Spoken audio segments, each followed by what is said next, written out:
አብርሽ የራቁት ቪዲዮን እንግዲህ ከሩታና ከዳኒ ስልክ ላይ አጥፍቶባቸዋል። ስልኩ ከቤት በመጥፋቱ ምክንያት ዳኒም ሆነ ሩታ አብርሽ ላይ እየፎከሩ ይገኛሉ ማለት ነው። እንግዲህ ሩታ ከዚህ የባሰ የከፋ ነገር ነው የማደርግክ ብትጠነቀቅ ይሻልካል ብላ እንግዲህ ማስፈራሪያ እያረገችበት ትገኛለች። አብርሽ ግን ምንም አልተደናገጠም ማለት ነው። እንደውም እግሩን ሰቅሎ ነበር ሲያናገራቸው የነበረው። ዳኒ በጣም ተናዷል። በቃ ፉከራውን ይዟል ማለት ነው። እና ሌላም ቦታ ፋይልክ አለ በሶሻል ሚዲያ ላይቭ ላይ እበትነዋለሁ መተክ እንድታይ እያለው ነበር። እንግዲህ አብርሽም ለምን አሁን አትለቀውም በላይቭ ከምጠብቅ ብሎታል ማለት ነው። በእውነት እንደዚህ አይነት የተግማማ ነገር የምትሰሩ ኧረ ተው፣ አደብ ግዙ እንዴ! ስርዓት ያዙ እንጂ ማለት ነው። እና አብርሽ ክፋት ቢያስብ እንግዲህ የራቁት ቪዲዮ ዥብ ካለው ባለችው ሩታንም ሆነ ዳኒንም እውነቴን ነው ያው ወደ ህግ ወስዶ ማስከሰስ ማሳሰር ይችል ነበረ። ግን መልካምነታቸውን ሩታ የልጁ እናት ስለሆነች በሰው ላይ ክፋት እያሰበ አይደለም ማለት ነው። ስለዚህ ሩታዬ አብርሽ ያው የልጅሽ አባት ነው። በትዳር አብረሽ ለመቀጠል እንግዲህ ወደ ቤት እንዲገባ አስፈራርተሽ ወስደሸዋል። አሁን ላይ ደግሞ ገና ለገና ለምን ስልኩ ከቤት ጠፋ አንተ ነህ የወሰድከው እያልሽ ከዚህ የከፋ ሌላም ነገር እንደምታደርጊው እንግዲህ ቪዲዮ ደቅናችሁ ካሜራ ደቅናችሁ እየተናገርሽው ነው ማለት ነው። ተይ ሩታ ማለት ነው። ተረጋጊ ተረጋጊ ማለት ነው። እውነቴን ነው። ክፋት በቀል የፈጣሪ ነው የሚበልጠው።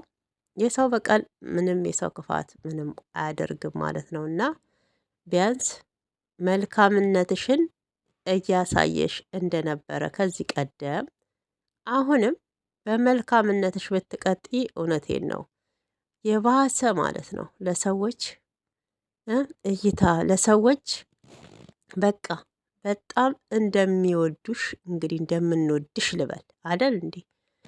ታውቂያለሽ። ከዛ በላይ በቃ ተወዳጅነትን ታተርፊያለሽ ማለት ነው በመልካምነትሽ፣ ተንኮልና ክፋትን ባለማሰብሽ። የአንቺ መልካምነት ቡዜም ብለዋለች ማለት ነው። የአንቺ መልካምነት እሱን በፍቅር ሊገዛው ሊስበው ይችላል ማለት ነው።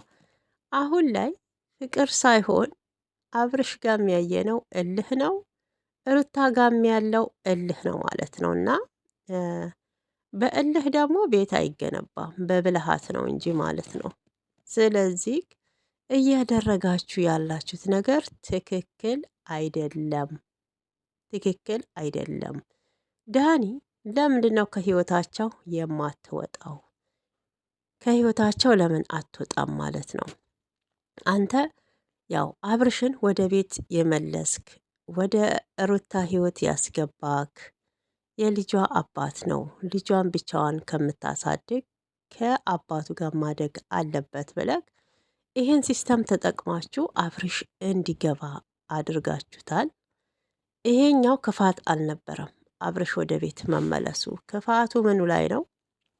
በቪዲዮ እያስፈራራክ አንተን ብትሆን ማለት ነው ልክ የሆነ እኔ እንጃ ምን ልበላችሁ፣ ውሻ እንኳን ክብር አለው። ውሻ ክብር አለው ማለት ነው። በእውነት ዳኒ እያረገ ያለው ነገር በጣም የሚያስጠላ ነው። ክብርን የሚነካ ነው። ወንድ ልጅን በቃ የሚፈታተን ነው።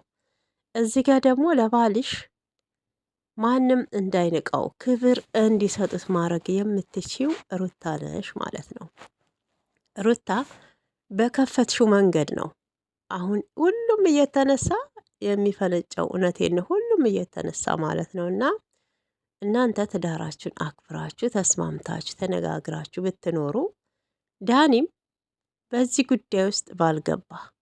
እውነቴን ነው የምላችሁ ብዙዎቹ በእናንተ ህይወት ውስጥ ጣልቃ ባልገቡ ማለት ነው። እና እናንተ ባትከፍቱ፣ እናንተ ቦታውን ባትሰጧቸው፣ ምስጢራችሁን ባታወጡ አይደለም ጓደኛ ቀርቶ ቤተሰብ የእናንተን ምን እንደሆነ እውነቴን ነው አያውቁም ማለት ነው። ለምን እናንተ እየጨረሳችሁት እናንተ ተነጋግራችሁ እየፈታችሁት እንደሆነ ስለሚያምኑ ማለት ነው። እና ይሄ ጉዳይ እንግዲህ ከቤተሰብም አልፎ የጓደኛ ጓደኛ በሶሻል ሚዲያ ላይ እንግዲህ አብርሽን ማስፈራሪያና ዛቻ እየተደረገበት እያየን ነው ያለ ነው። በዚህ ጉዳይ የአብርሽ ቤተሰቦች እንግዲህ በጣም እንደሚወዱሽ ጋሽዬም አብሶ እንደ እኔ እንጃ ከአብርሽ የበለጠ ነው የምወዳት እያሉ ሲያወሩም አይተናል። ጋሽዬ የዋ እውነት ምርጥ አባት ናቸው። ቡዜም ብዙ ጊዜ ለሩታ ነበረ ስታግዝ የምናየውና አብርሽ የሚላትን ቡዜ ጭራሽ እየሰማች አልነበረም። ስለዚህ ይህን እያየሽ ሩታ ልትረጋጊ ይገባል ማለት ነው። ከአብርሽ ጋራ መኖር ታልፈለግሽ አልፈለግሽም፣ የሚያስገድደው የለም፣ የሚያስገድድሽ የለም። ነገሮች ስላልሆኑልሽ ከሱ ጋር መሆን ስላልፈለግሽ ያው የፍቺው ወረቀት እንዲቀደድ ሰማንያችሁ እንዲወርድ ያው አስገድደሽ ፍቺ ፈጽማችኋል። አሁን ላይ ግን በመሀል እሱ አብረን እንቀጥል ቢልም አንቺ ፈቃደኛ አልነበርሽም ማለት ነው። ግን በኋላ ከሄርሜላ ጋር ጥሩ አካሄድ በቃ እየሄደ ስታይ ይሄ ልጅማ ከሄርሜላ ጋርም አይቀጥልም ከኔ ጋርም መኖር አይችልም። ስለዚህ ሁለት ያጣ አድርገዋለሁ ብለሽ ያው በቀልም በበቀል ተያይዘሻል ማለት ነው። ያው አብርሽ ባደረገው ልክ አንቺም እጥፉን እየመለሽ ነው። ቢሆንም ሴት ልጅ ብልሃተኛ ናት ይባላል። አዎ ብልሃተኛ ናት። ወንድ ልጅ ቢያፈርስ ሴት ልጅ ደግሞ ቤቷን ትዳሯን ትገነባለች። በመሀላችሁ ልጅ አለ። ልጅም ስላለ ሩታ ትጎዳ ማለት አይቻልም። እኔ ለሁለቱም ያም አብርሽም ሲጎዳ አልፈልግም፣ ሩታም ስትጎዳ ደግሞ ማየት አልፈልግም አሉ። አንድ ወገን ወግኜ ማውራትን አልፈልግም። እኔ ለምን የተሰማኝን ስሜት ለሁለቱም በኩል ትልቅ ጥፋት እንዳለ እናገራለሁኝ። ሩታ አላጠፋችም አይደለም። አዎ በደንብ አጥፍታለች። መጀመሪያ በደንብ አጥፍታለች። አብርሽም በደንብ አጥፍቷል።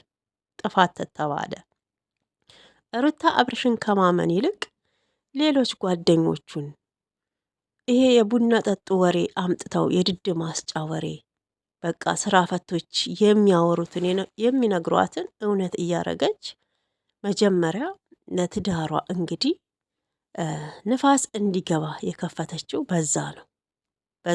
በዛ ሰበብ ነው። ከነፂ ጋር ተገናኝቷል። ከነፂ ልጅ ወልዷል።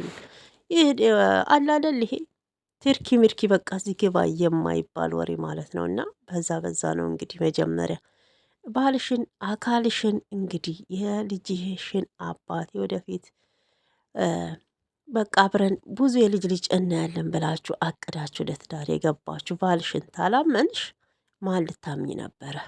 አጥፍታለች አላጠፋችም እንዳትሉ ማለት ነው። እንግዲህ መጀመሪያ እኮ ከራስ እምነት ይጀምራል ማለት ነው። እኛ ብዙዎቻችን እንግዲህ ባህላችንን ጥለን ወደ ስደት ህይወትን ለመቀየር ነገ የተሻለ ለልጆቻችን ለማድረስ ጥለን መጥተናል። ግን ሁሉም ይባልጋሉ አይደለም። ቢያንስ ከመቶ 10ሩ እውነቴን ነው ጨዋ ወንዶች አሉ። በጣም ጨዋ ወንዶች ማለት ነው። ሁሉም ዘልዛሎች አይደሉም። ሴቶቹም እንደዛው ነው። ስለዚህ ከእምነት ይጀምራል ማለት ነው። እና አሁንም ቢሆን ዳኒን ሩታ ማስቆም ትቺ ነበረ። ተው እንዲህ አይደለም፣ አንተ እዚህ ጉዳይ ውስጥ አይመለከትክም። እኔ እጋፈጣለሁኝ። ቤተሰቦች ቤተሰቡ አሉ። ታልሆነ እሱም የራሱን ህይወት ይቀጥላል፣ እኔም እቀጥላለሁ። ግን ለአንዴ ቻንሴን ልሞክር ብለሽ እኮ ይሄን ጉዳይ እንትን አላልሽም፣ ዳኒን አላስቆምሽውም ማለት ነው። ስለዚህ ዳኒ ማለት ነው በእውነት ዋና ፈላጭና ቆራጭ ሆኗል። አሁን እዛ ሩታ ጋር ሆኖ ማለት ነው። በጣም ደግሞ ለሩታ በጣም እንድትናደድ በጣም በቃ አብርሽንም እያስፈራራው ነው። ስለዚህ ምንም ቢሆን የልጅሽ አባት ነው ማለት እፈልጋለሁኝ። ውድ ተመልካቾቼ እንግዲህ ላይክ፣ ሰብስክራይብ እያደረጋችሁ